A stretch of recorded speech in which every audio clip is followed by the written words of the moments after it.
हर महादेव। नमस्कार दोस्तों, आज हम आपको एक ऐसी रहस्यमयी और अलौकिक दुनिया की यात्रा पर ले जाने वाले हैं जहां इतिहास, विज्ञान और आध्यात्म आपस में टकराते हैं। कल्पना कीजिए, समुद्र तल से 3500 फीट की ऊंचाई पर स्थित घने जंगल, बादलों से ढकी सह्याद्री की चोटियां और धुंध के बीच से आती हुई शिव के त्रिशूल की रहस्यमयी ऊर्जा। आज हम आपको उस स्थान का पूरा सच बताने जा रहे हैं जहाँ साक्षात भगवान शिव ने धरती फाड़कर एक महाभयंकर राक्षस का वध किया था और कैसे यहाँ जन्म लेने वाली एक विशाल नदी अचानक जमीन के भीतर गायब हो जाती है। यह कोई साधारण कहानी नहीं है, बल्कि यह उस ब्रह्मांडीय युद्ध की गाथा है जिसने पूरी सृष्टि को हिलाकर रख दिया था। दोस्तों, आज के इस खास वीडियो में हम भीमाशंकर ज्योतिर्लिंग के उन 10 खौफनाक और हैरान कर देने वाले रहस्यों से पर्दा उठाएंगे जिनका जवाब आज तक विज्ञान भी नहीं खोज पाया है। वीडियो में अंत तक साथ बने रहिएगा, क्योंकि जो जानकारी आज आपको देने वाले हैं वह आपके रोंगटे खड़े कर देगी। तो चलिए महादेव का नाम लेकर इस महायात्रा की शुरुआत करते हैं। दोस्तों, भीमाशंकर ज्योतिर्लिंग की यह रोमांचक कथा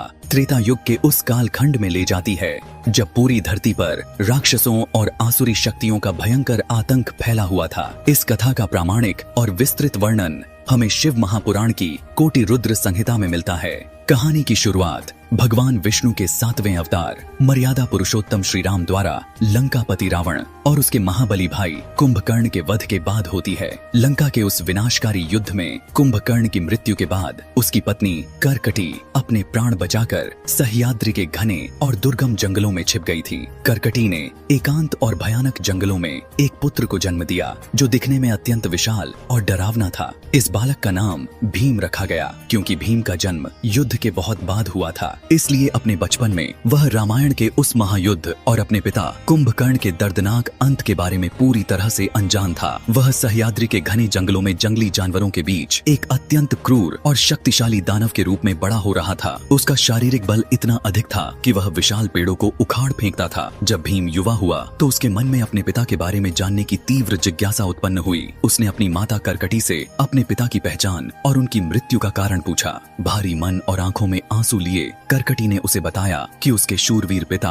कुंभकर्ण का वध भगवान श्री राम ने लंका के युद्ध में कर दिया था। यह कड़वा सत्य सुनते ही भीम के भीतर प्रतिशोध, घृणा और क्रोध की एक भयंकर ज्वालामुखी फट पड़ी। उसने उसी क्षण यह कठोर संकल्प लिया कि वह देवताओं और विशेषकर भगवान विष्णु से अपने पिता की मृत्यु का भयानक प्रतिशोध लेगा। अपने इस खौफनाक और अजेय उद्देश्य की पूर्ति के लिए भीम ने सह्याद्री के सबसे अंधेरे और दुर्गम जंगलों में जाकर ब्रह्मांड के रचयिता भगवान ब्रह्मा की कठोर तपस्या आरंभ कर दी। उसने कई वर्षों तक अन्न और जल का पूरी तरह से त्याग कर दिया और एक पैर पर खड़े होकर ऐसी घोर तपस्या की कि उसके शरीर से निकलने वाले ताप से स्वर्ग, पृथ्वी और पाताल तीनों लोक तपने लगे। उसकी तपस्या की आग इतनी भयंकर थी कि नदियों का जल उबलने लगा और देवता भी घबराकर भगवान ब्रह्मा के पास पहुंचे। अंततः भीम की इस अभूतपूर्व और कठोर तपस्या से विवश होकर भगवान ब्रह्मा को उसके समक्ष साक्षात प्रकट होना ही पड़ा। भगवान ब्रह्मा ने उसकी तपस्या से प्रसन्न होकर उसे मनचाहा वरदान मांगने को कहा। भीम ने अत्यंत चालाकी से अपार शारीरिक शक्ति, भयंकर युद्ध कौशल और किसी भी युद्ध में कभी पराजित न होने का दुर्लभ वरदान मांग लिया। भगवान ब्रह्मा ने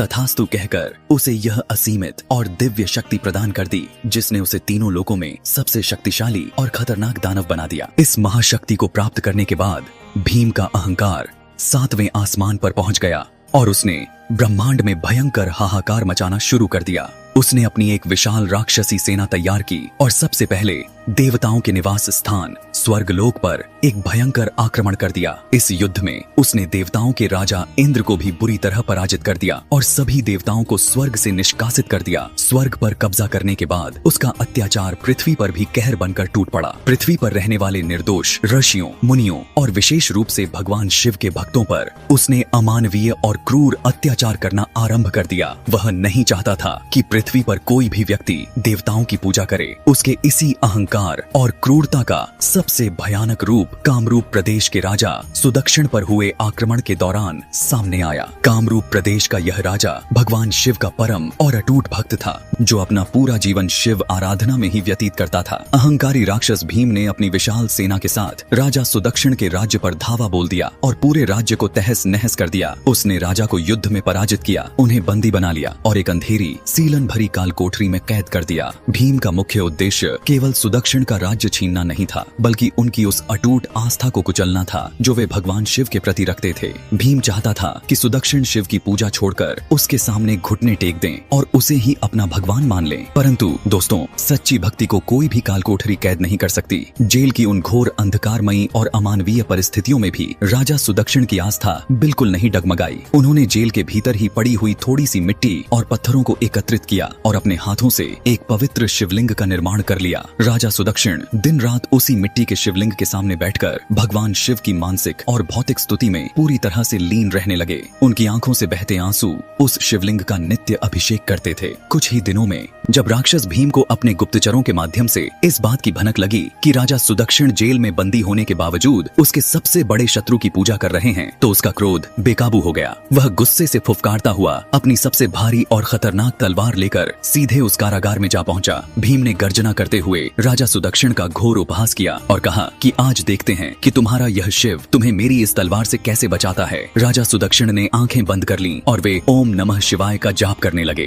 अपनी अजेय शक्ति और अमृता के अहंकार में अंधा होकर राक्षस भीम ने उस पवित्र मिट्टी के शिवलिंग को टुकड़े टुकड़े करने के इरादे से अपनी चमकती हुई विशाल तलवार हवा में उठा ली। दोस्तों, जैसे ही भीम की वह भारी तलवार उस मिट्टी के शिवलिंग पर प्रहार करने के लिए नीचे की ओर आई, अचानक एक ऐसा ब्रह्मांडीय और खौफनाक चमत्कार हुआ जिसने पूरी सृष्टि की नींव हिला दी। वह छोटा सा मिट्टी का शिवलिंग एक भयंकर और कान फाड़ देने वाली गर्जना के साथ दो भागों में फट गया। उस फटे हुए शिवलिंग के भीतर से साक्षात भगवान शिव अपने सबसे रौद्र, क्रोधित और महाकाल रूप में प्रकट हुए। भगवान शिव का वह अलौकिक स्वरूप इतना अधिक प्रकाशवान, विशाल और भयंकर था कि उसकी चमक से पूरा कारागार, भीम की आंखें और आसपास का पूरा क्षेत्र चकाचौंध हो गया। भगवान शिव के नेत्रों से क्रोध की ज्वाला धधक रही थी। उन्होंने अपने परम भक्त की रक्षा के लिए सीधे उस अजेय और अहंकारी राक्षस भीम को युद्ध के लिए चुनौती दी। इसके बाद भगवान शिव और अहंकार से भरे राक्षस भीम के बीच एक ऐसा प्रलयंकारी और पृथ्वी को हिला देने वाला महायुद्ध शुरू हुआ जिसकी कल्पना करना भी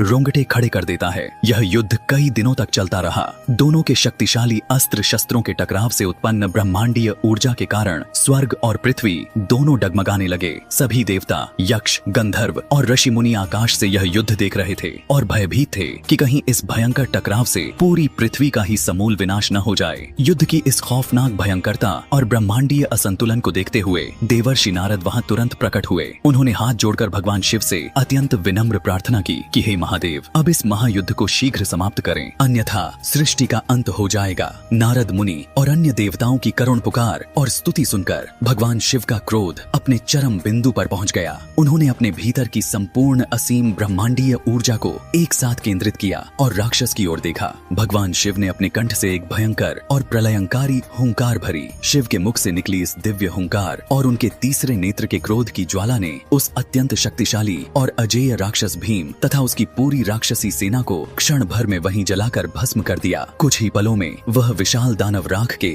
एक छोटे से ढेर में बदल गया। राक्षसों की वह राख और शिव के क्रोध की अग्नि आसपास के घने जंगलों में भयानक रूप से फैलने लगी। शिव के उस भयंकर ताप और अग्नि को शांत करने के लिए सभी देवताओं ने अत्यंत मधुर स्वरों में लंबी प्रार्थनाएं की और शिव की महिमा का गुणगान किया। दोस्तों, इस अत्यंत तीव्र, विनाशकारी और थका देने वाले महायुद्ध के दौरान भगवान शिव के विशाल शरीर से पसीने की कुछ बूंदें टूटकर पृथ्वी पर गिरी थीं। हमारी पौराणिक कथाओं और शिव पुराण के अनुसार शिव के शरीर से निकले उस पवित्र पसीने ने ही वहां एक विशाल जलधारा का रूप धारण कर लिया। भगवान शिव के शरीर के उस दिव्य जल से जो नदी उत्पन्न हुई उसे आज हम भीमा या भीमरथी नदी के नाम से जानते हैं।